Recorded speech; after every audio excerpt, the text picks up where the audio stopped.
We do have an echo, though. You do. Yes. Hmm. Probably because one of the TVs is probably turned up.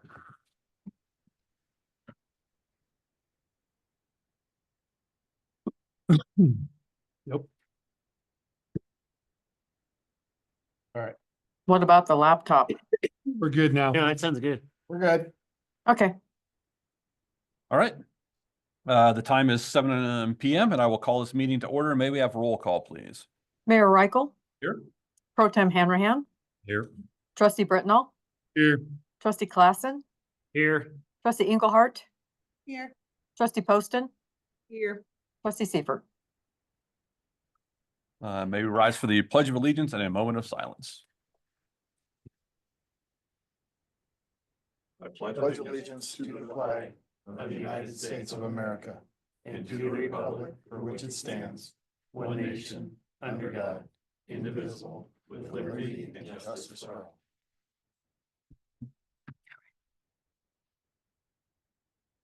All right, be seated.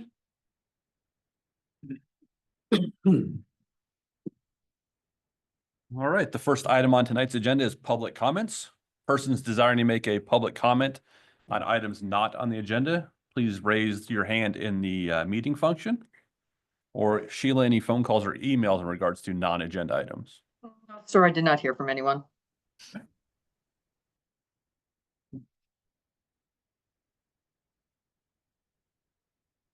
we have any raised hands? We do not. All right, thank you. And did we have anybody sign in? We did not. Did not? Okay. All right. Moving right along, next item on the agenda is the consent agenda, which contains the minutes of the October 28th, 2024 Board of Trustees meeting. The renewal of the brew pub liquor license for All In Brewing LLC, DBA Brew Zone Silt, and resolution number 38, series 2024, a resolution of the town of Silt approving an encroachment license agreement to grant ICC FDDT Silt LLC an encroachment license on a town easement. Would you like to discuss any of those separately or make a motion? I have a question for Deputy Clerk Millsbury. All sales taxes have been paid? The sales tax, actually, they just opened in October. So the Okay, sales so tax just came Okay. out actually today. They are on the list, but they haven't received payment yet, but I don't know when it's due. So that Okay. it could just be, they have, short-term notice. Okay, all right, thanks for that information. You're welcome. Any other questions? Just no new complaints, not noise complaints since Just that the first one, we had one and that was it. All right, would you like to make a motion?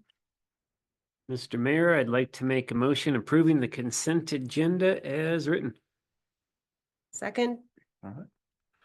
Motion by trustee Clausen to approve the consent agenda as written, seconded by trustee Poston. All those in favor? All those opposed? Motion carries unanimously. All right. Do any board members have any conflicts of interest with agenda items tonight? No, sir. No. Got none either? Any agenda changes by the board or by staff? I think we will postpone the proclamation They're for, both here. are they both here? Carol's here, sorry. Carol's here. Yeah, we'll do Yeah, it. Sorry.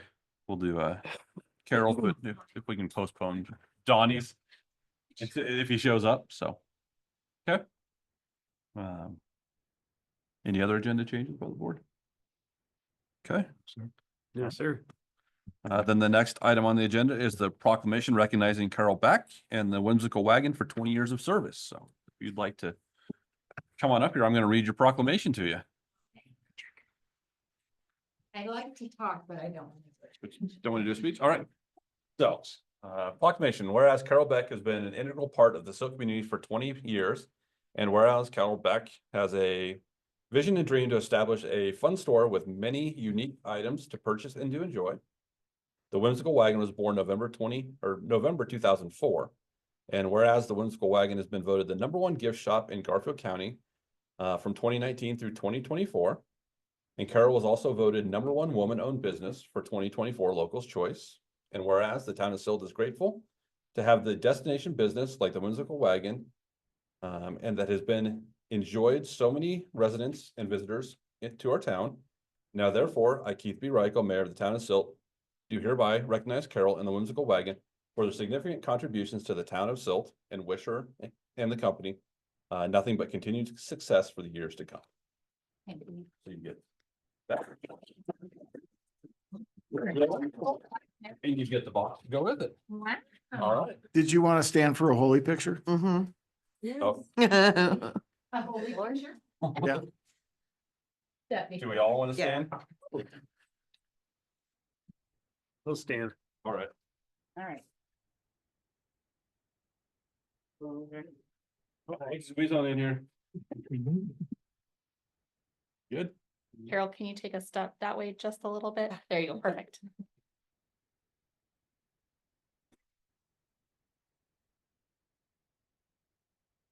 Got it. All right. Thank you very much. Thank you for being here tonight. Thanks. Yes. Have a wonderful evening. Congratulations. Yes. Thank you. Yes, thanks, Carol. And I wanted to say, everybody just think about shopping at the Whimsical Wagon for Christmas gifts for your loved ones. Shop local.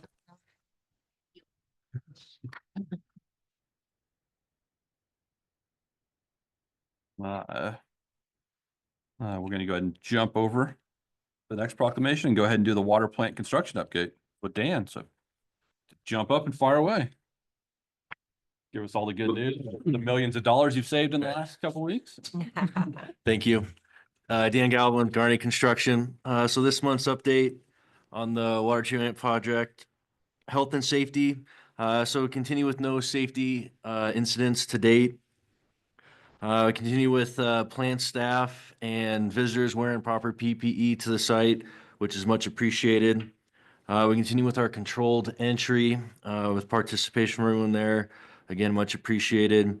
And we continue to monitor changing weather. Now instead of heat, again, now we're looking at cold and wet conditions, as well as last week, this week, starting to monitor daylight as well after the change there, making sure that guys are getting cleaned up by the end of the day and getting out of there before dark, with considerations for a light tower in the near future, just for the last hour of operations. Construction progress, with the pictures that were provided, essentially wrapping up the formwork, rebar, and concrete for the foundation and stem walls. Wrapped up our under slab process piping and a majority of our yard piping as well. Just a couple pipe runs and tie-ins left that will be next season as we get closer to this plant startup. And we are continuing now with electrical under slab and plumbing under slab that'll allow us to get the final bit of concrete for the floor in, and then we can move on to our pre-engineered metal building and then the guts of the plant and get the rest of the process equipment going in there. As well, the generator pad has gotten in place and some buried electrical vaults in those vicinities, with that generator local and being delivered and installed, at least in its final resting spot there, tentative for late next week. Schedule. Let's see, a few weather impacts over the last few weeks with some of that snow we had and then some of the rain and wet conditions. Only short-term impacts, don't see much long-term with those items. Electrical and plumbing is currently what's driving the schedule. Quite a bit of sequenced work there with, as we mentioned, getting aggregate fill in the area, allowing those two trades to get their conduit and pipe in the area, and then us filling on top of that, and just making sure there's room for everybody there as well on the tight site. Budget updates. So I do not have the contingency log this week or this month for you folks. I was hoping to make some updates there to get in front of you. But on that front, not very many changes. A few contracts written, and again, we see cost savings with each of those. But with some updates, we do have some additional electrical items that went in that were a cost adder. So updates will continue on that, and we'll get in front of the group for next month, or if there's a desire, can get it to Amy and it can get distributed in the interim.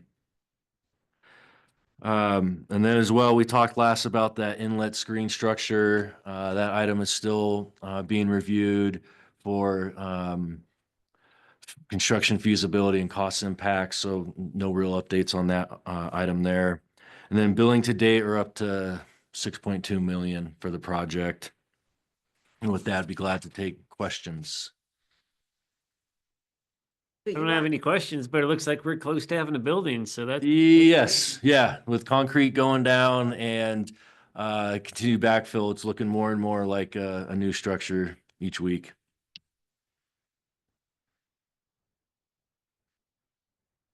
Questions? I was curious about a total, but then you just said it, so. Right, build to date, yes. Can you talk about ongoing contingency planning for winter? Well, there's the pictures will show the concrete blankets are on site. We have brought rented some industrial heaters. So we'll continue with our concrete pours. If anything, we are monitoring weather on the days of the pours, just because now we're getting to the finished product where you can't have the rain impacting the slabs. But besides that, right, we'll just keep pushing along and cover and heat the concrete as we're going. We've been working on winterizing the site as we've gone, as far as some rock or aggregate so that we can drive in and out of there, and plant staff can drive in and out of there without us tracking mud everywhere. So the site is very accessible for conditions like that. There is considerations in the budget for snow removal, although we haven't seen a need for any of that yet. And the time change? We changed essentially our start times a little earlier.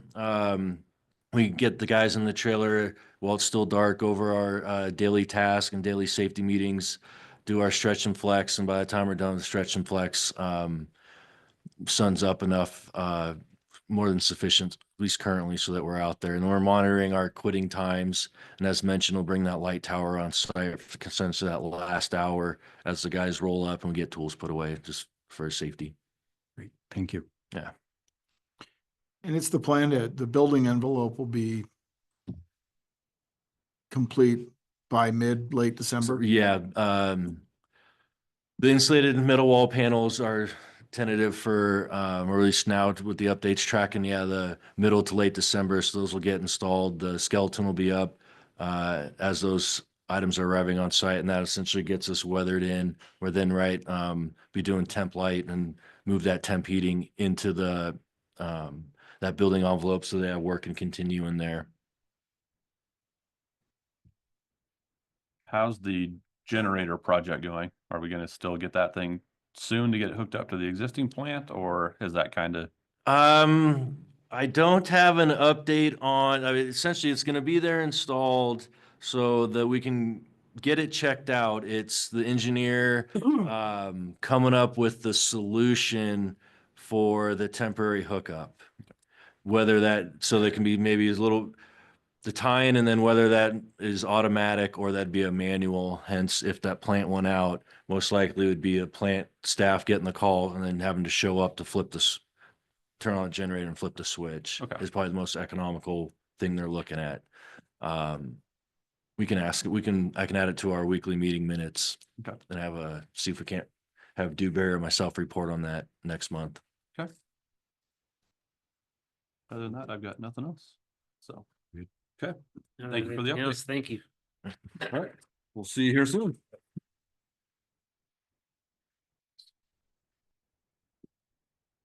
All right. We're going to jump on to the Colorado River Valley Chamber of Commerce update. Won't make you talk. She's hiding in the back. Sorry I didn't get a chance to get stuff out in the packet. My schedule last week was a little crazy, so I want to have something for you guys to have You can kind of see, kind of strutting back, so we have like some paper. Thanks, Larry. Oh, yeah. Here, Larry, hold it up here. Yeah, hold it up. Thank you. I'll leave some extras here. Oh, all right. Well, good evening. Larry Stewart, Chairman of the Colorado River Valley Chamber of Commerce. As always, appreciate your guys' time. I know it's budget season, so the days are long, so I'll try to keep it as brief as possible. On my right here, we have Ashley Taylor. I think you guys know Miss Ashley with Wild Roots. She's kind of stepped in for us around June, July, something, kind of taken over our helm as director, interim director as a part-time person. And she's just done a great job for us. So for those of you who made it to the chili cook-off, she's one of the reasons why it was really successful. So thank you guys for doing that. I know we had a judge there. A little bit about, so our board's changed a little bit. I just kind of want to share that with you guys. Chris Harvey, if you guys know Chris of Mountain Pest, is here in Silt in the county limits. Chris has just unfortunately been really busy. So Chris stepped away from the board. Gosh, I don't know. He's been a board member 6, 10 years, somewhere in that range. It's been a long time. So, understood where he had to come from. So we were able to replace him with Desi Kirkpatrick, who used to work for Land Title. Now her and her husband just bought Book Cliff Survey. So they're transitioning into learning that side of the business. So we thought Desi would be a great fit. She's a couple doors down, someone that could really add some value for us. And then we just had Jenna Pollard with Atlantic Aviation step off the board as well. She moved to Grand Junction. So a little tough for her to make the meetings, and she felt like she was kind of not being able to give her all. So Trent from Culver's stepped in to that role. So we're excited. If you guys, I know Trent stepped up big for you guys for Silt Hay Days. So that was exciting. So we're glad to have Trent because I think he runs a great business, and Culver's is really big about being a community. They may be a franchise, but they're big about having their operators or owners very involved in the community. So I think having Trent in that regard will be great too. So just a couple of changes I want to note for you there. We did have a change of officers. Surprised no one wanted to be chairman. So I got reelected to that. And then Lindsay Ellsworth stepped into our vice chair position. So Lindsay works for Terra Energy, lives here in Silt. So she was going to come tonight too, but had the kiddos. So we told her to go home and spend some time with the kids. And then Jack's still treasurer, and Mandy W with CMC still our secretary. So a couple things upcoming. I wanted to get the events out for 2025, and I did not change this. So State of the Community is February 25th. I apologize. I thought I hit save. So Tuesday, February 25th of next year, we've got that set. We'll be at the hospital again. You guys hopefully all have it on your calendar already. We're going to save the date out a little bit. We're going to opening signups and ticketing come December, I believe, December 1st or so. Annual membership or awards banquet. We got that slated for April 19th. Cinco de Mayo. That's a big event for us. Very similar to the Chili Cook-Off, but really tried to highlight the Hispanic businesses. Our Hill team puts that on, and they do a great job. That's on May 2nd. They wanted to do a Friday night because I think the 5th falls on a Monday that week. Fair Parade. So this is tentative. I haven't, it sounds like they moved fair back a little bit, or they're going to. So I haven't got the official word on that. So but it sounds like it was going to be moved back a few weeks. Sounds like they were considering getting rid of the carnival, and moving it back for the kids. So this date, I keep it tentative until I hear from the fair board, but they sounded pretty confident that was going to be the case. And then our chili cook-off October 8th, which would be another Wednesday night. Wednesday just worked really well for us. So hopefully as you guys are planning, you got some dates in advance now. It's so nice to be proactive on our end and not be planning an event 2 to 6 weeks out. So we're excited to be rocking and rolling well ahead of time. One of the things I talked to you guys about a year ago that we really wanted to roll out this year was workshops. That's something we've done a great job with. It's gotten better, I'd say, in the last few months. We started hosting them at CMC right now. We're filming them. So if unfortunately we have a small attendance, at least we can still film them, put them on a YouTube channel, and we can share those with our membership. So we felt like that was important when it came to unfortunately we had a speaker show up, and if we didn't get the attendance we wanted, to still go ahead and do it, record it, and then that way we could capture that material and have it available for membership. So one of those coming up we got here next week was taxes with Troy Weiss. If you guys don't know Troy, his dad, mom and dad owned Weiss and Associates, Ed and Lanny. They've been in the business for a long time. So Troy's kind of followed in their suits. Great guy, and I think he'll be able to offer a lot of really good stuff. Last month we had an HR seminar put on by Grand River Health. So they help, small businesses what they need to know with, all the HR requirements coming up. That was a great one. And then we're taking December off for the workshop just because of the timing of everything. We typically like to do it about the third week. And so going in January, we'll have marketing with Josh Bassett with Independent World. So Josh offices out of the co-work space. So he wanted to, put on a little seminar about hosting some different things there. And he does a lot of things like drone, very similar to what he used to work for. Who's the people that Align. He used to work for Align Multimedia. So he does very similar stuff to what, the Mackleys do. Good people. Business after hours, we had one today. It's been a busy day for us. So we popped in there before we came here. Had a good time with Lydia Allen. Alpine Bank, that's a big one that kicks off hometown holidays for Rifle. Love to have you guys come out to that. Miners Claims Catering, that starts at 5:30. And then in January, we'll do Fairway Mortgage, and in February, we'll do Cheryl & Co. So those are typically 5:30 to 7. We are getting ready to put a survey out just to truly understand what times work best for membership. So we didn't really want to commit to any other times at this point until we get kind of our survey results back. So I know Derek wants some data, and I don't have it yet. So I've been really pushing on our team here to try to help us get some data, because I think that is important for all the right reasons. So couple other things. We relaunched our ambassadors program. The first meeting went really well. We had about 20 attendees, trying to get more people boots on the ground. So when we have an event, we can have lots of people show up and support that event. And really, in my opinion, it's a feeding ground for the next level. Like, you guys can use P&Z for a feeding ground for the trustee spot. To me, that should be a feeding ground for our next board members as opportunities come up. We get to see them in action before the opportunity arises, and then we can move them into that role. We got selected for a Roaring Fork Leadership Civic Project. So this is really cool. So I think, Derek, you were part of Roaring Fork Leadership, right? Yeah, I'm an alum from 2013, and I served on their board for 6 years. Yeah, so we got invited to apply through this through the co-work. The EDP, actually, Alicia and them applied for the co-work space, and so we got selected and they didn't. So grateful that they offered that up. So their project, I'll be meeting with that team again tomorrow night. But we're trying to make sure we know what does our membership need, or what do they want as we go into 2025. So that's part of what the survey's for. And I really want an outsider's opinion of these. We got a lot of young-minded professionals in this group, and I'm excited to see what they have to offer.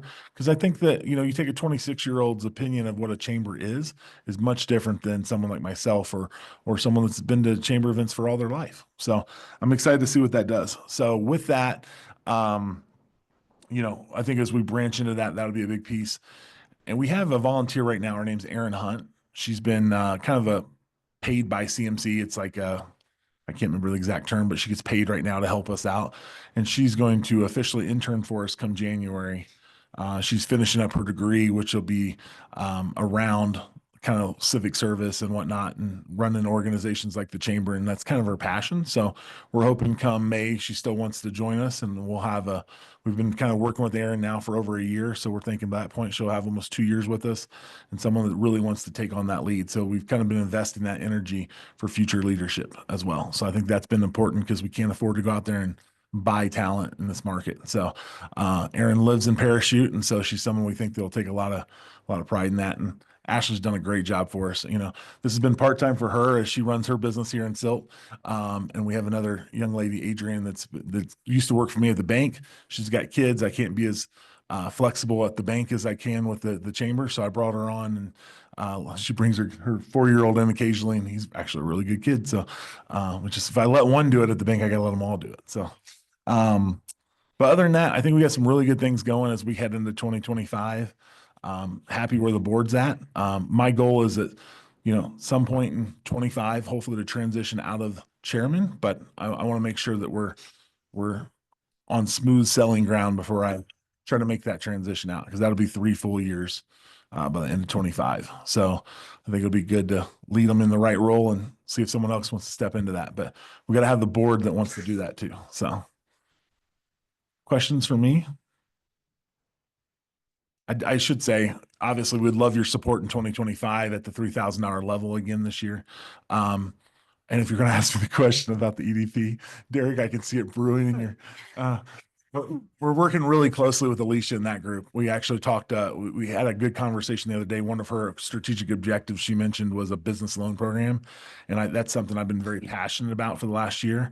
But trying to figure out how do we make that work and offer some, as the bank, anybody in banking can tell you right now, getting a loan for an entry level small business is very difficult. And so we can find a way to help bridge that gap a little bit at a local level.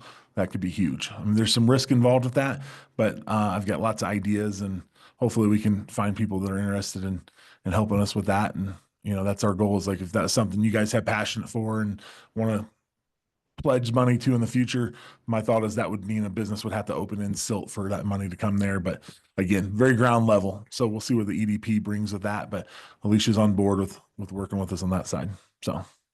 And I spoke with you both separately about it, where the EDP serves as like a 3 to 5 year, 30,000 foot strategy, but there's a clear transition down to working with the chamber for, let's say, 18 months to starting to day zero.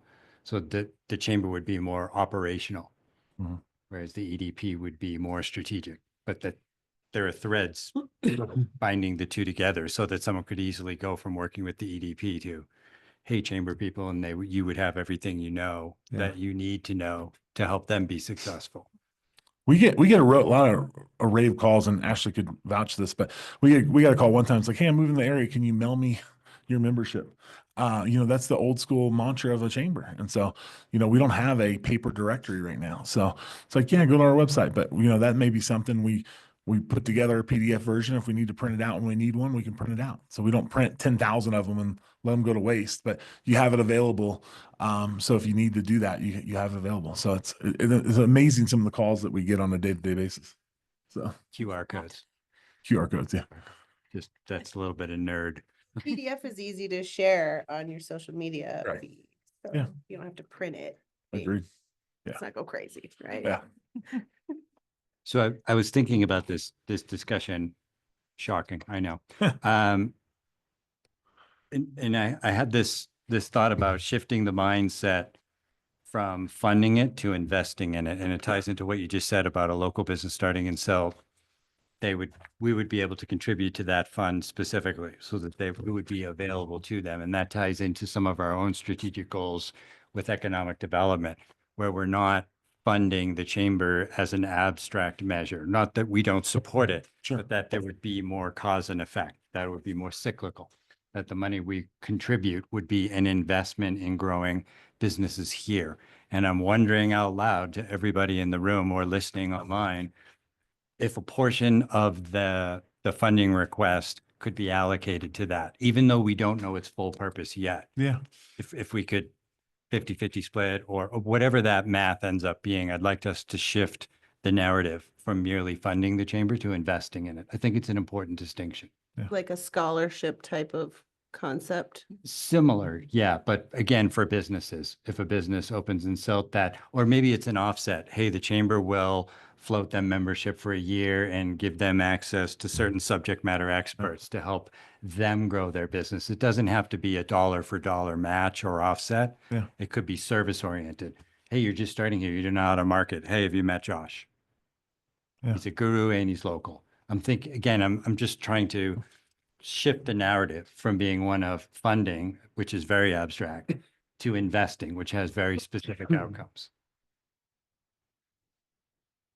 Can I speak on that if that's okay? Absolutely. I think that's You're here. I think that's a great concept, and I'd love to try that with you if you're open to that. I think a 50-50 split on that. And if you're okay with it being, so the thought of the loan thing is called a revolving loan fund, because eventually people are paying it back and you're able to lend it back out. Yeah, it's going to take a little bit of groundwork, and I hope we get with the right help of Alicia and we're collaborating with some other chambers. The Colorado the Carbondale chamber, the co-work space for Carbondale, they did this for a while. They made some mistakes. They took a lot of losses. They quit doing it. So we want to learn from their mistakes before we dive into it. If we can learn anything, that's what we can learn. Because I think that if we know what they did wrong, then we can try to avoid that at all possible. But I liked your concept of, maybe it is a scholarship. If it's someone we want to help this small business owner get involved and get value out of that, I think that's a great concept. So if that's what you would want some of your funds to go to, I don't think that would be an issue personally. I mean, that's my idea. That's by no way a consensus. I want to be clear that I'm speaking for myself in that regard, but again, the concept of chambers nationwide is shifting. It's becoming less of a greater good in an abstract way and becoming much more tactical. Hey, if we're giving you X, can we get Z back in value-added services for our business community? Because the best outcome for us is improvement for our current businesses, expansion, and training for new businesses. We all want to grow, but we've got to facilitate it on that side. Some of the some of the presenters have provided a breakdown of here's the demographics of the people who benefit from our services, and this number of kids live in Silt that went through youth zone. Yeah. So then we could see where a contribution to like the general fund, how that ultimately shakes out, and then maybe that could be like separate or intertwined from the concept of like a scholarship. We could also carve out a separate scholarship fund type thing, or, because I don't know, just sort of bouncing off your ideas. Those were my initial responses to it. I think it's a great idea. No, I like your idea, but a question for you would be, okay, let's just say there's $3,000 invested here. So what happens when that money is used up? That's why I don't think it needs to be $1 for $1. That was why I said that Okay. specifically, because let's call it a goodwill contribution to things happening in the town of Silt with new businesses. Ashley and Larry would say, we'll make sure that they have access to the Joshes, to the Lydias, to the Jennifers, to these various gurus, subject matter experts, that if someone's showing up and they want to open a business, we don't just help them find a place to do it and help them build it. We can actually help them build the business structurally, operationally, strategically, so they can be successful for two decades instead of 2 months. Okay, gotcha. I just was asking, I just didn't want the funding to run out. Right, and that's why I like the model of not making it $1 for $1 offset. But the idea being that they would provide services in lieu of dollars to businesses. That way we don't have to micromanage it either and start keeping score on what dollars were spent last year. And that affects our contribution Yeah, this that year. was going to be another question. We don't want to get Okay. into that. Gotcha. It's not worth anybody's time. They have more important things to do than to count nickels for the Yeah. town. So But I think this gives us some reportable data to be able to come back to you next year and say, here's what we've done in the last year with your investment, and say, here's what we've been able to do. And I think that's a great cause. I mean, there's a business that comes to mind in Silt already that I know they probably can't afford to join right now. We've been trying to get creative anyways, because I think they're a member that should be involved. And, I think it's someone that, you guys obviously want to continue to see grow as well. So. And anecdotally, a lot of conversations I've had over the last year with existing business owners that left the chamber. So maybe the ambassador program focuses equally on new, but also current businesses, bringing them back into the fold and reassociating the value proposition with them, saying this is what we can do now that we weren't able to do before for any number of reasons, and that's nobody's fault. It's not about where we've been, it's about where we're going. Yeah, and it's funny. Trent was one of our members that we sent him his renewal invoice, and he was like, and so he kind of got the packet, and he opened the packet and he said, all right, this looks different than what I've gotten for years past. And so he's like, let me go ahead and do this. This feels better than what I've seen in the past. And then, like I said, it worked out great when we had an opening. We reached out to him, because those are the best people you can have on your board, is the ones that maybe aren't as happy or that can be a little critical, because I really think they add value to what you're going to offer. They're not just going to say yes to everything. Well, that ties into I feel like I'm taking over the conversation here, so please feel free to. I got one question when you're Yeah, done. I have one question. Yeah. I was gonna make our fiscal participation contingent on the town of Silt having an at-large board seat. And I'm not advocating for myself. I'm saying that the town of Silt should be able to participate in the process and of the services of the chamber. I think, as this conversation brings to light, we can actually be a helpful tool in those processes and help with strategy, help with outreach, announcing things during meetings, et cetera, I think Sure. we can serve a good strategic as well as tactical role if we're involved, and it gives us more collectively, more insight into the week to week, month to month operations of the chamber. My goal is not to be adversarial. It's to contribute to the success of the chamber. I think we would like that. I mean, I think we have a board meeting tomorrow morning. I'm sure we could bring it up. And I mean, it's funny, the board used to be 11 board members and they reduced it down to 9 shortly after I left because couldn't find enough people that wanted to serve. And And you need new people coming in because just removed them. people like Larry are on Yeah. 27 other boards aside from his full-time job. Yeah. But you need to have those new people coming in, as you reflected earlier. Absolutely. But it gives the town a stake in the outcome months to month as well as year to year. And Clint Hotsteller, before joining our board, would come to our meetings on behalf of City of Rifle, and he was there. And so as soon as the board seat opened up, he wanted in.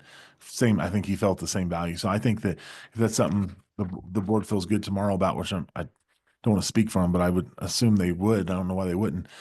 We'd offer that to all the towns officially. I mean, we already have Clint technically sitting on there with one seat, so it wouldn't be something we'd have to offer too much. But I wouldn't see an issue with I that. think it's a wise move, improve transparency. I think it would help. It'd help a lot because you get to see in the daily grind, put you on the text chains and the email chains, and you can see all the For emails. free ambassadors, Yeah, right? I agree. The only other thing I was going to mention, and I apologize, I'll be brief, NPS, Net Promoter Score. Y'all should look into how you're doing with that. It's funny. So I knew you were going to bring this up. So in our questions, we're doing 1 to 10. We have, I think, 4 questions that are 1 to 10 to see how they rate us. And we were going to do 1 to 5. And I said, yeah, let's do 1 to 10 because if Never do we, 5. yeah, if you're a 5, if you're a 3 now, you might be a 3 in a year. You never know. So if you're a 5 now, you might move up to a 6. Right. So yes, we're going to have some data around that, so with the Civic League project, that's going to help us with that. So we're going to poll people now and we'll poll them again in 6 months and see how they feel, with what movements we've been able to make. So That's great. I'm done. Promise. Okay, Trustee Yeah, Clausen. I was just gonna ask, how much did we give last year? $3,000. 3,000. Okay. And the same dollar amount is included in the budget this year. Okay. My one question is, how many Silt businesses are chamber members? I knew you were going to ask that too, but I don't have that officially. I'd say The honest truth? No. you still would. Yeah, we want the honest truth. No, I'm really trying to think. Because Is your we have- business? We've grown, not yet. So I'm gonna do it after my Pink Friday and Black Friday and all my holiday stuff. So come January is was when your all. Mm, She's been too busy to sign. January. That's in my budget. I would say off the top of my head, I feel like, well, I was gonna say 5 or 6, but that was counting you. That was off the top of my head Yeah. too. I know Um, obviously Christian's a big supporter and does a lot for us. I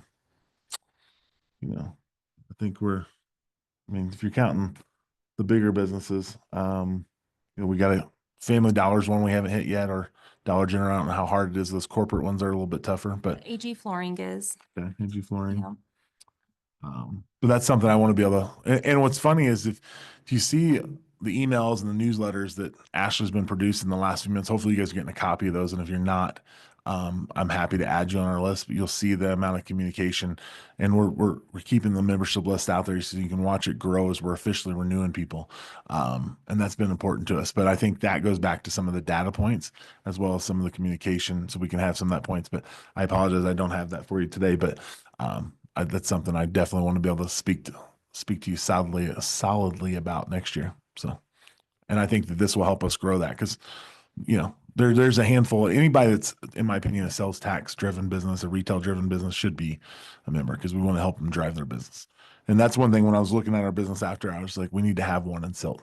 That's something I'd love for us to figure out a way to do one, even if that's here at Town Hall. That might be something we could figure out as well. So Is our coffee shop a member?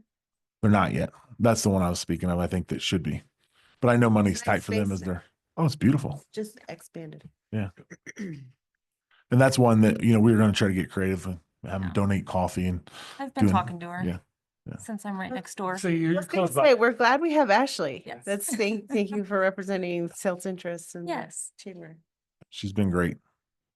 What does a membership cost for a business? So the starting level is $250. It goes from 250 to 500 to 1,000, and then our highest membership is 5,000. And those would be like right now. And you guys at 3,000, we kind of give you a hybrid of what the 5 is. So like your stay of the community tables would be included in that. So we include that, so we don't make you pay for that extra. We give you, I think, 2 seats to the annual dinner if you want to come to that, which I think, Derek, you guys came to last year, if I remember correctly. It's been a long time, but we try to give you a hybrid of what that is. So our CMC is a $5,000 member, Alpine Bank, City of Rifle, they give us 10,000 a year. I'm trying to think who else we got. K-Sun was a trade membership we did last year. So we got a few more of those kind of corporate level memberships, but trying to get back to those. There were some old Cornerstone members, was what we used to call them, at $10,000 level, and they kind of fell to the wayside. And when questions were asked, why are they dropping their membership? Some directors took it personal, and we didn't go back after those funds. But it was sad just watching money drop to the wayside. So that's a lot of money to lose. So I think we've done a good job rebuilding a lot of those relationships, like Grand River, and that. And so I think CMC has been a great partner, and we're great the way we're lucky to have a space like that in Rifle that it's just a little off the beaten path, but it's a great space to do some good stuff. Okay. All right. Perfect. Thank you for coming in. Thank you guys. Appreciate your time.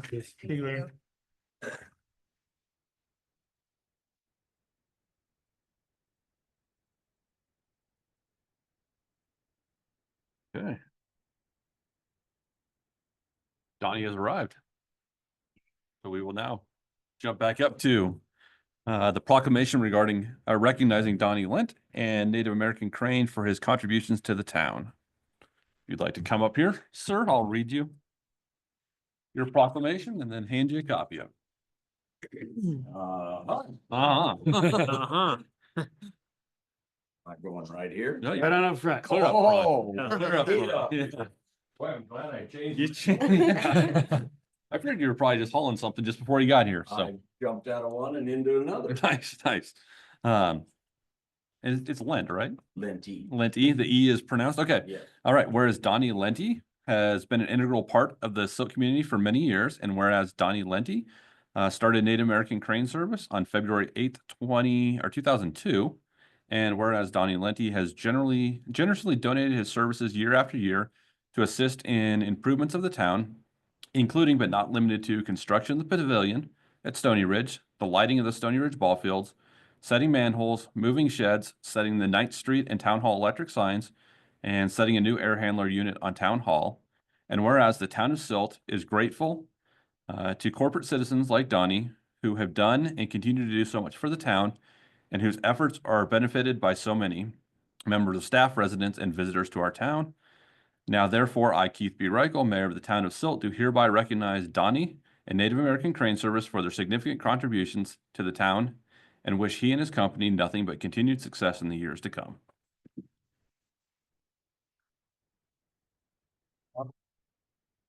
Then you get this Make it equivalent.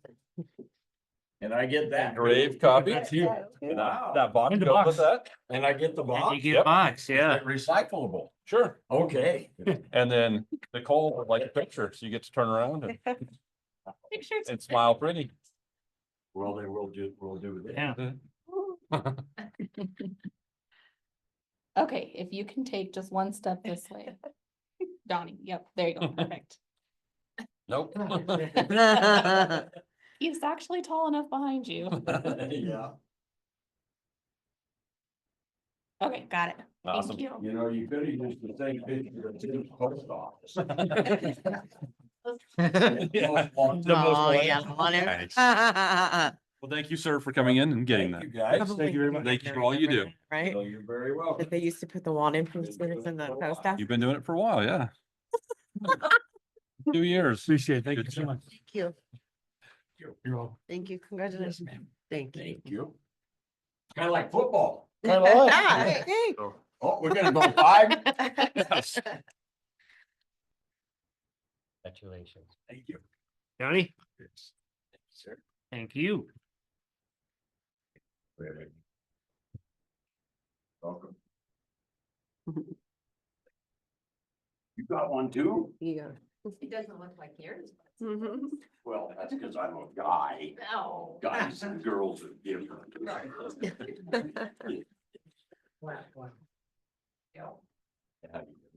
All right. Next item on the agenda is the first reading of ordinance number 11, series 2024, an ordinance of the town of Silt adopting chapter 5.344 and chapter 17.08.363 and amending land use regulations and regulations in chapter 17.13.020 to the Silt Municipal Code to include natural medicine healing centers, natural medicine cultivation facilities, natural medicine product manufacturing facilities, and natural medicine testing facilities within the town of Silt, Garfield County, state of Colorado. And I will turn this over to Deputy Kirk. Okay, sorry, that's a mouthful, I know. Yeah.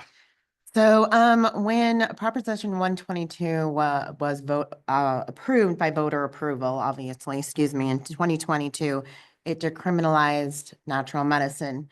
The state is getting ready to start taking applications on December 31st. So I'm going to just go through this real quick, and then if you have any questions, you can let me know. Right now, the regulated natural medicine is defined as psilocybin and psilocin. They're naturally occurring psychedelic drugs produced by fungi. There's over 200. So, Mushrooms. sorry, The term magic mushrooms is usually the common term. pretty much, yes. Okay. The state statutes were revised. They added, in Article 170, Title 12 and Article 50 and Title 44. So, there is going to be what's called, DORA, the Department of Regulatory Agencies, is going to be overseeing facilitators. A facilitator is a person that is going to be licensed and certified to administer these drugs, and they can be done orally or by injection. The Department of Revenue is going to oversee the rules and regulations for the businesses. So they will handle any of the, testing facilities, the grows, and the healing centers. Unfortunately, local authorities don't have any say in any of the licensing or regulating any of it. The only thing that we can determine is the time, manner, and place. So in ordinance 11, what we've done is we've adopted the natural medicine in chapter 5. That'll give the definitions and basically following the state rules. Then we've also added the definitions into the land use in 17. And we added the 4 businesses to the special use, I'm so sorry, to my gosh, sorry, this isn't to the schedule of uses. On page, it's in section 3 of the ordinance. And what that'll allow basically is that they'll still mainly need to go through a special use hearing for those businesses, but we cannot deny natural medicine in the town. Do you have to be 21 or older to take it?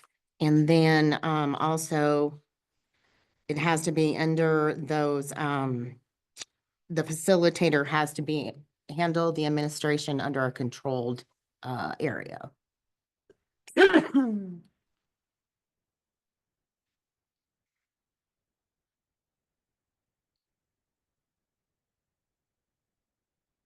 I'm curious about rules surrounding what's considered to be a testing facility, but I don't think that that's So relevant. the testing facility also will be monitored by CHP as well.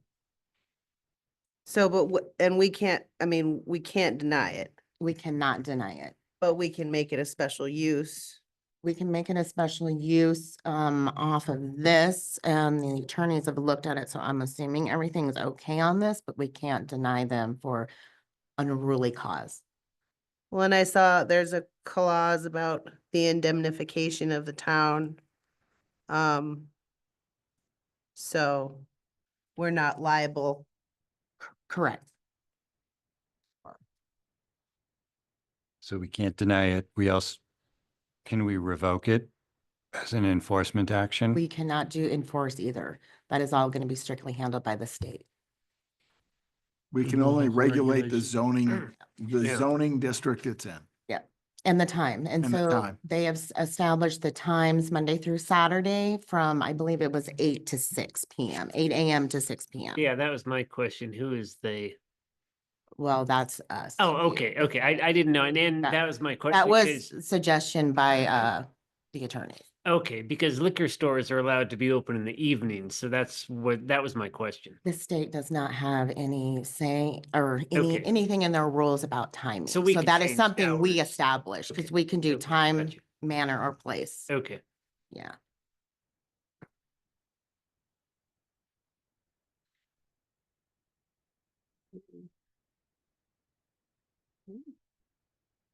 So Go ahead. with the way this is written, it will be easier to get mushrooms in this town as a business than it will be to open up an adult entertainment establishment. Yes, because we have no say. But There's we do have a less, say in the time. The time, So if we say you can operate from 12 to 12:01, we can make it so impractical for a business to open. AM, not PM, it right? has to be within reason. So I don't think that we could do that. My head was in the same place when I was reviewing this, Mr. Mayor. Yeah. It's an artificial lowering of the barrier for this type of business to open. A more traditional business would have more stringent requirements. Stringent like requirement, yeah.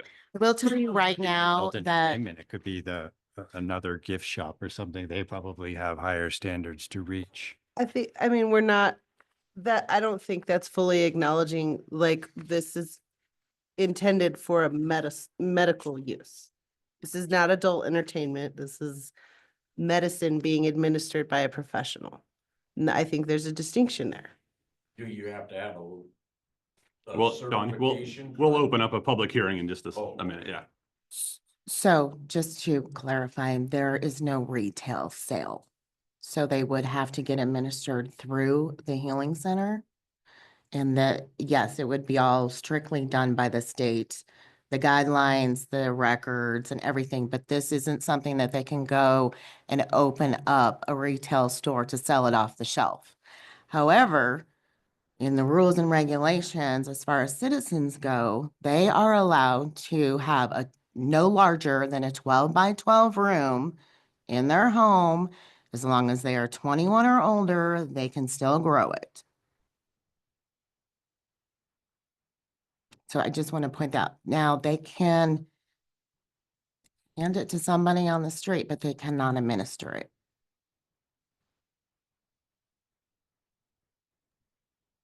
If I can also add something, for the special use, you still have authority with the same regulations that any other special use permit would have to meet. So you can still regulate and make sure that the parking requirements are met and that the town code is met for the location in which they're trying to operate the business. That would be the same as anybody else applying for a special use. And it doesn't absolve them of, like, if there's unruly activity taking place on the property, we are not powerless to respond to that, right? That is correct. Because you can always add conditions of approval as well. Condition of approval for a special use permit that there is a need Like, for that business. I think the premise here is that there is a medical need. It's a medical need. It's a medical facility. In the eyes of the state, it may be a medical facility. This is a guise to get a backdoor access to a product, just like medical marijuana was to start with, and now it's recreational marijuana. I used to joke with people that eventually we're gonna have medical meth. I mean, at what point is it going to stop? I don't think that's fair. I think that maybe a medical professional could say something like that, but I think the medical field has spoken. Then I would think you would go to a licensed physician and they would administer this, not a caregiver that who knows or to administer what those requirements are to even become that person. I mean, I think the idea is that it's allowed. And we as a town cannot infringe on people's rights. That I think, so this is in order to protect us as much as we can while not, but we can't prohibit this unreasonably, I think is the idea. Yeah, we have to have something on the books, because if we don't have anything, then they can, It's interesting. Do that whatever the you want. State doesn't allow any local legislation on this, but they have on marijuana and other things. yeah, it is odd, yes. I think it's important though to note the distinction that they're not buying it, Again, it's. going out Administered certain from locations, the hotbeds supervised. and Yeah. taking it, right? They're in the controlled environment until it's I mean, run its course theoretically. Yes, it's in a controlled environment. Actually, there's an additional a license for a person that's called a handler. And the handler is the one that is purely responsible in touching the product and transporting it. So then the facilitator is the one that actually will administer it and the one that has to be certified and go through the training for that. and what are do we know what the requirements are for after you've been administered it? At what point can you leave that I don't know the specifics on that. I do know that they have to keep logs and books for that. I don't know the specifics to it, but I know they have to monitor the situation. I do not know if there's a time limit or how that works. So just to clarify, this isn't retail, it is No just retail. strictly medical. That is correct. And there is no law at this moment for retail. It is administered through a controlled environment by this facilitator. And yes, that's what, to protect us, that's what we're using what we're allowed. The time and the zoning, time and manner, or place to hopefully. Okay, I will also tell you that the last information I received is that there isn't, most of the people that are interested are on the Front Range right now. The closest to us, what is like down south, I do not have the exact city, but for a grow or a testing facility, we're the closest to us. The rest of them, but as far as that's the potential. But again, the state can start taking applications as of the 31st Gotcha. of December, so. and that's my follow-up question is, so you don't know that anybody's I approached. the do not town? know that, and Okay. I will not know that. The first time that we're gonna hear that is when they come in to apply for a business license. Okay, And if they come in to apply for a business license and we can't refuse We and we can't. don't have this in place, Then they would be, if we We're- don't establish the zoning, then they would be allowed to put it anywhere. Now, I will also tell you, which I didn't point out specifically, is that the state already has procedures or rules in place as far as the distance for schools, high schools, daycares, and so forth like that. But what we're doing is we're just trying to add a little bit more on top of it to keep them in certain areas. gotcha, okay.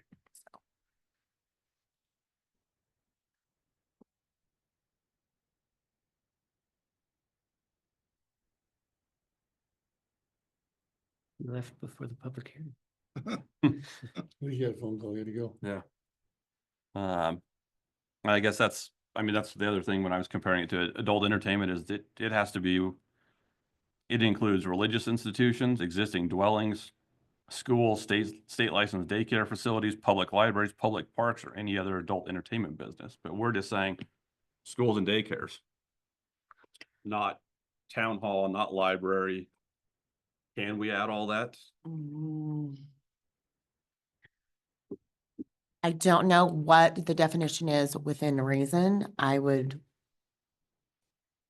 prefer to consult with, If that's something you would like, you know, you can Yeah, open we the can- public hearing and we can take this back to Attorney Sawyer and ask those questions. Mhm. I don't know how anyone This else. is our opportunity to raise the bar a little bit. We can't stop it from happening at all, but we can We at can't least stop it. refine the criteria, which I think is a reasonable thing to do. I would advocate Yeah, the mayor's yeah, point. And if- I agree with and the if mayor they- on that for I sure. mean, we can compare contrast to the adult entertainment ordinance and say the board reviewed and would like guidance and whether we can tighten it up to be the same as adult entertainment. And I go to that one just because it's the most restrictive. Yep. There's, if you go by this code, you can't put one in the town of Silt. And I agree with you that we should control it as much as we can and protect our town from any dangers that are real. I think that we shouldn't use those mechanisms as a way to, like the 12 to 1201 example. I think we're trying to use it as a way to ban it for something that's medical, you know, and I just don't think that I think that's an infringement on civil liberties based on like preconceived notions that we have where we're comparing it to meth, we're comparing it to adult entertainment. And I don't know I don't agree that that comparison is fair.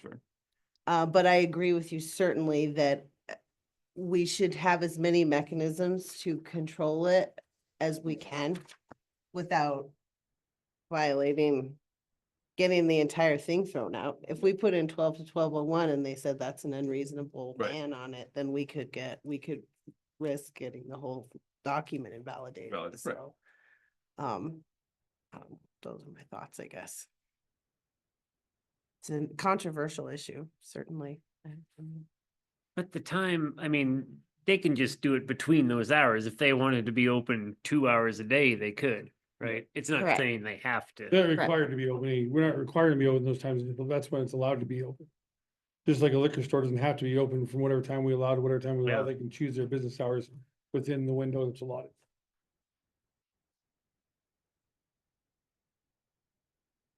I think it's worth having Attorney Sawyer look at it.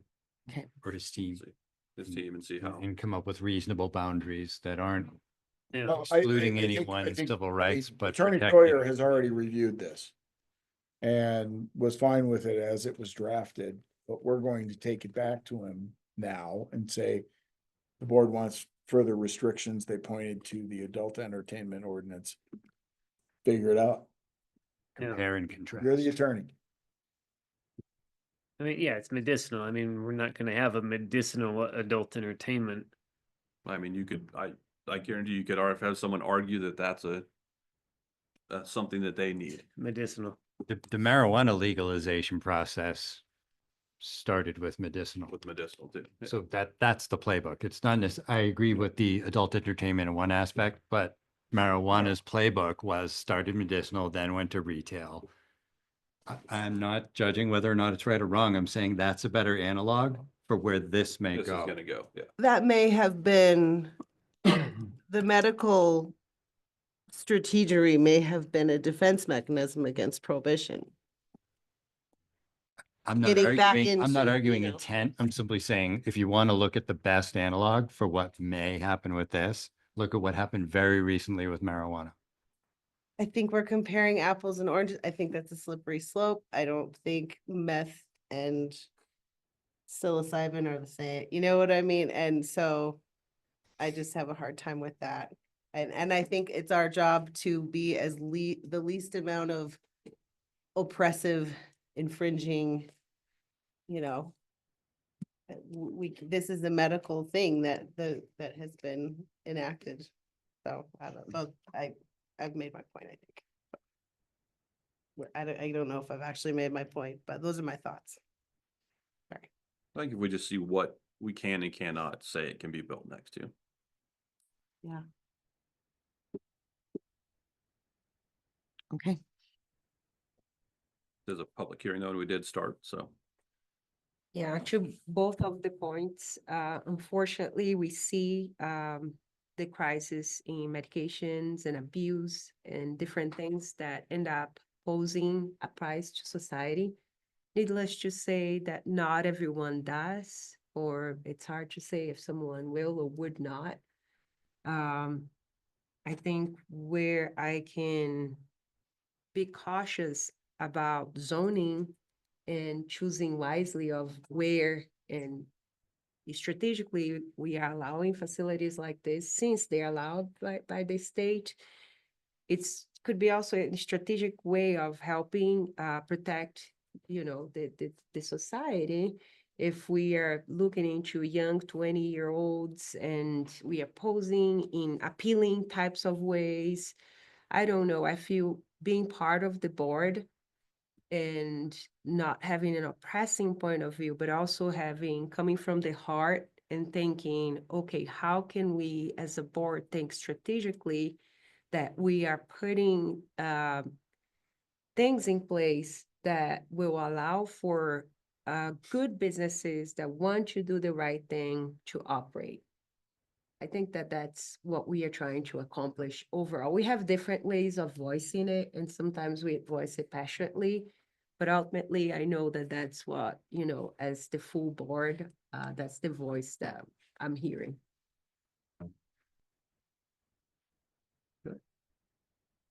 Any other comments before I open up the public hearing?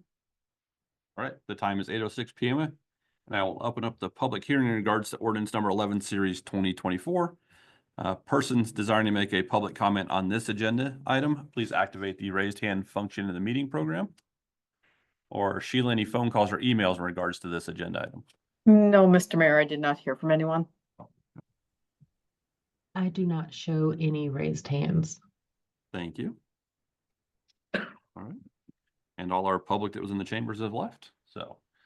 The time is 8:07 and I will close the public hearing and open up to further discussion by the board or a motion. We can either make a motion on this as it's written. We can postpone it until the next. Yeah, I would wanna I mean, postpone. Oh, I was gonna say, I'd be fine with making a motion with the 1,000-foot change to libraries and public buildings. We just don't know if we can legally add that or I not. think we need to postpone it until we have that updated legal opinion. You can certainly continue the first reading to the next meeting if you like. Okay. Do that.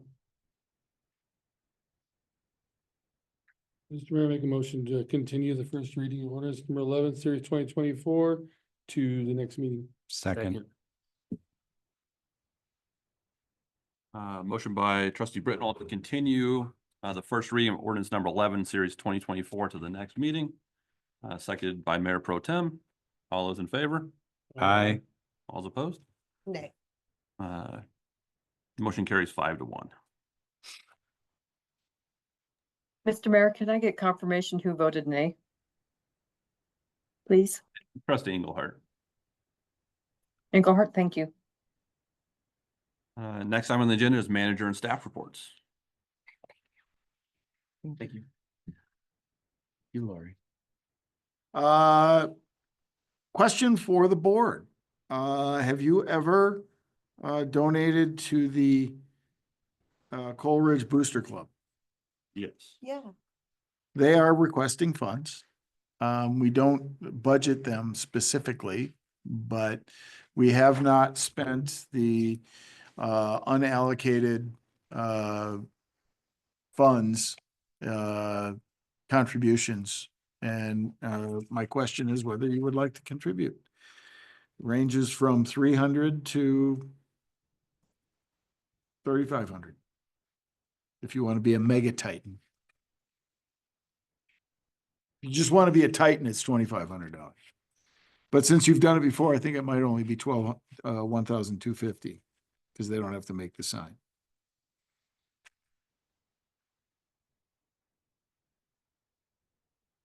Oh, yeah, we get a sign out of it? Well, if you are a A Meg Titan. black, you get a gym sign. If you're a blue, you get one sign at the football, soccer, or baseball. If you're silver, you get two signs at the gym, football, soccer, baseball. Platinum, you get three signs, gym, football, soccer, baseball. Titan, you get all four locations. And Mega Titan, you get 4 athletic family passes and 2 stadium chairs.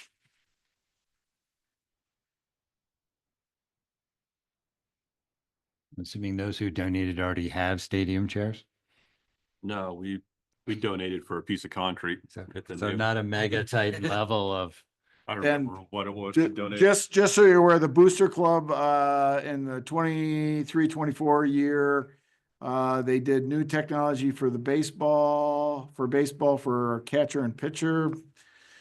Tighten court for our new concession stand, scoreboards for the soccer and baseball field, new weight room, after prom and junior and senior class dances, teacher appreciation days, league championship t-shirts, college scholarships for 2 Coleridge High School graduates. You spelled Ridge wrong. Holiday gift certificates, support at track meet and lunches for coaches and volunteer personnel. That's what the Booster Club funded. What did we give them last year? I would have to defer to Treasurer Tucker. She I'm listening? looking, give me a moment. Looking around like, is she Yeah. here? While she's looking, I'll continue with my report. can I ask a question about the funding that we haven't spent? What's the total of that? I believe it's $5,000. Thank you. Oh, wait, it's not quite 5,000. It was budgeted for 24 as 6,500. You have spent $2,105.49 to date. So the remaining amount is, So we- 4,395, Something. $94.51, be exact. well done. We've given Coleridge $1,000 already this year. What was that for? It just says donation in my accounting software. I'd have to actually go pull the invoice and see what it was for specifically. I'd say we prepay for next year. Would you like me to pull the invoice to tell you what it is specifically? Oh, Lori's grabbing it. Just a moment. Yes, yeah, only if it's easy.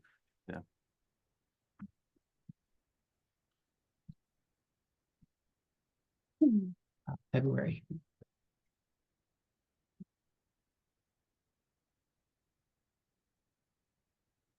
It was a boost.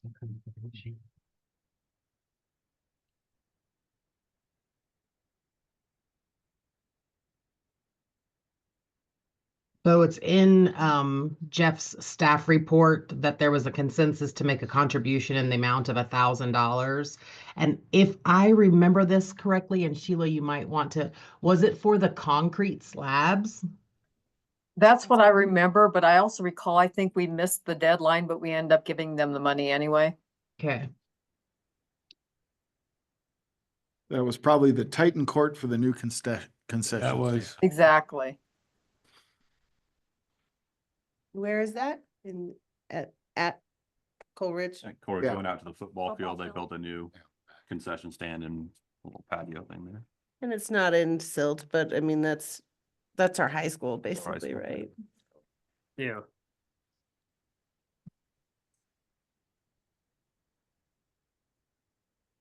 I would be okay in giving them another $1,000. I agree. Same as last year.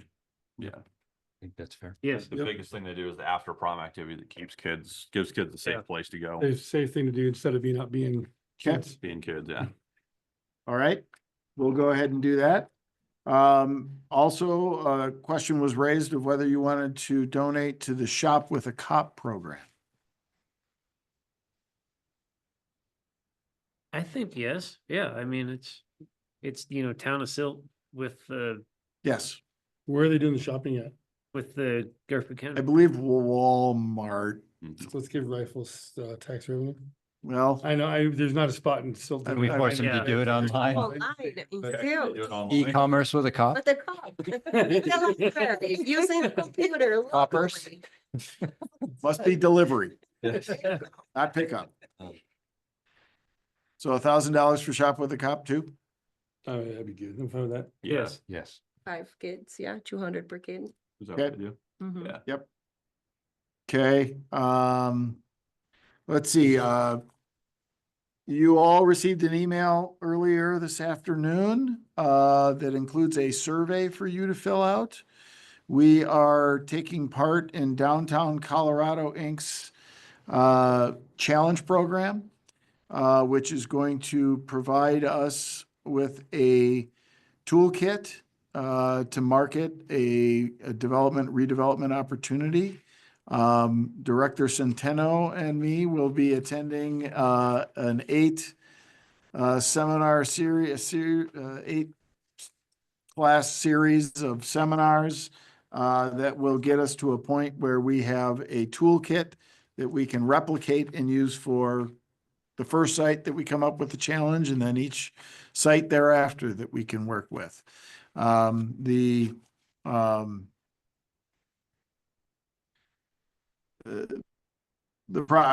email lays out the process pretty succinctly, but my main focus or my main thought is to look at the southwest quadrant of the 9th Street roundabout, where we have a vacant lot and a taco truck and the gross locker plant, as well as 2 residential properties.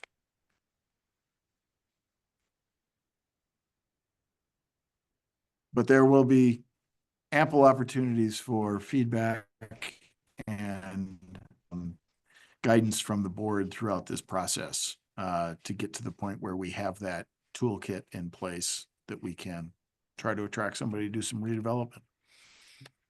I like it. I'll fill out the survey. With that, I think that's the end of my report, other than I will be out of the office next Thursday and then working remotely Thanksgiving week. So you'll see me via video for the Board of Trustee meeting on the 25th. And then the following week, I will be in Mexico.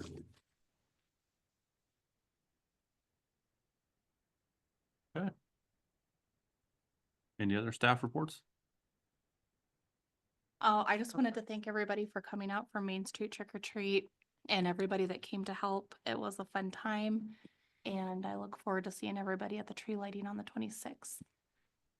That's a Tuesday. That's a Tuesday. Yeah.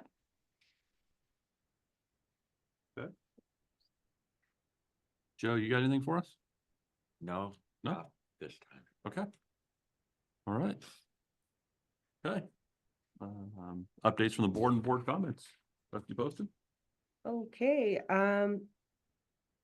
as part of my focus with the board, it is to continue to keep up with the plans for the town for safety, infrastructure.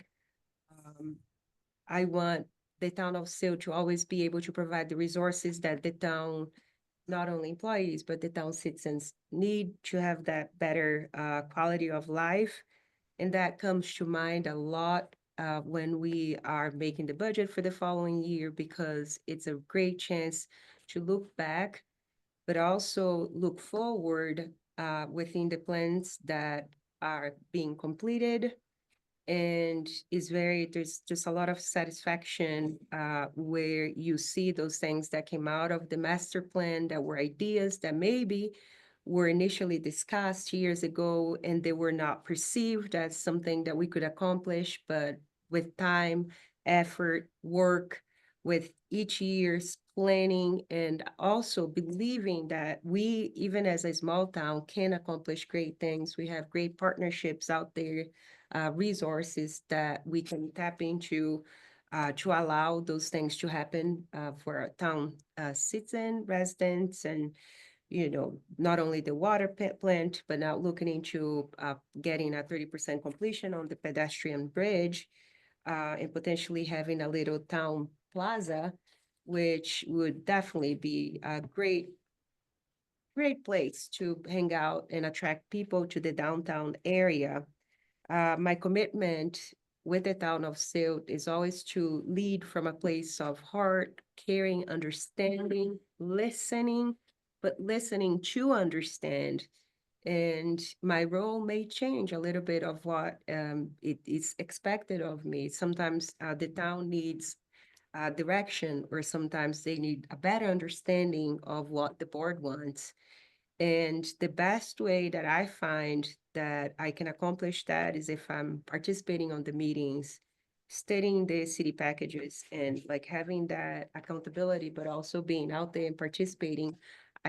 Unfortunately, we all cannot be at all places at all times, but I feel that more and more I want to continue being part of this town on the events that we put out there, but also participating in meetings, CMLs, and just doing the best that I can to always continue developing myself as someone that can properly represent the town of Silt, and that can also show respect, kindness, and still able to have different points of views, and being able to openly discuss and say forward, because there is a meaning for us to say what comes up to us, either sits and talks to us, or maybe it's from some background knowledge. So each one of our seats here are important for us to voice what comes to mind. So my commitment for 2025 is to continue to do that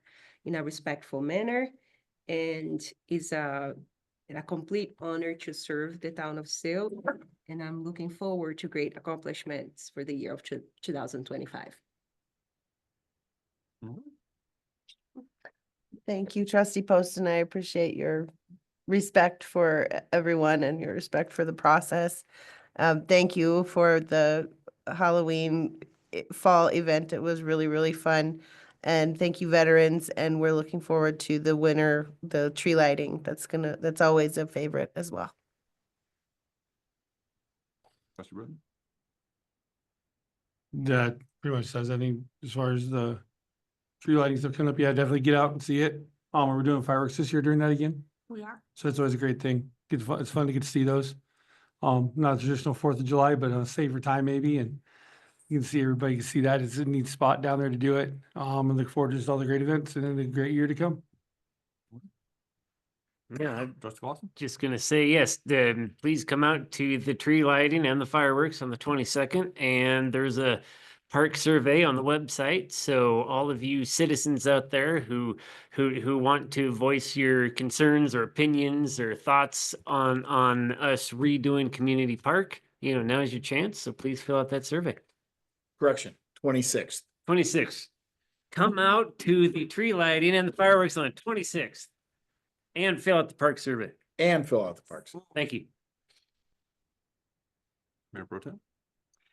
Just my own thank you to Nicole and Joe and Jim and all of the town staff that worked so hard on the Main Street trick or treat. One group that hasn't been thanked yet is all the local businesses that showed up and had their tables out. Garney Construction was out there. The Chamber, Larry mentioned the Chamber was out there. There was a lot more business participation in this year's event than I've seen in years past, in addition to a lot more kids, a lot more adults in costumes, which was great to see. I'm deeply upset that I was thwarted by Frida on the costume contest, but I just want everyone to know that I'm already planning for next year and I'm going to win.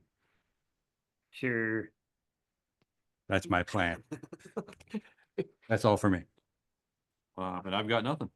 So we do have an executive session to go into. So let me do a little bit of reading here and then we'll get that all set up. So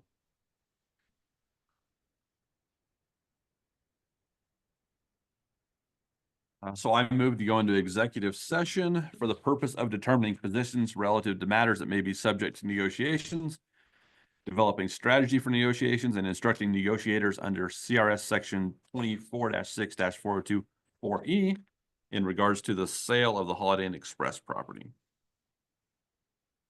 Would like to second that motion? I will second. All right.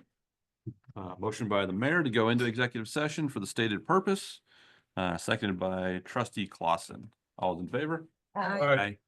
All opposed? Motion carries unanimously. We'll take a short recess to get that all set. Okay. So are you on this? I want to see, I want to see that.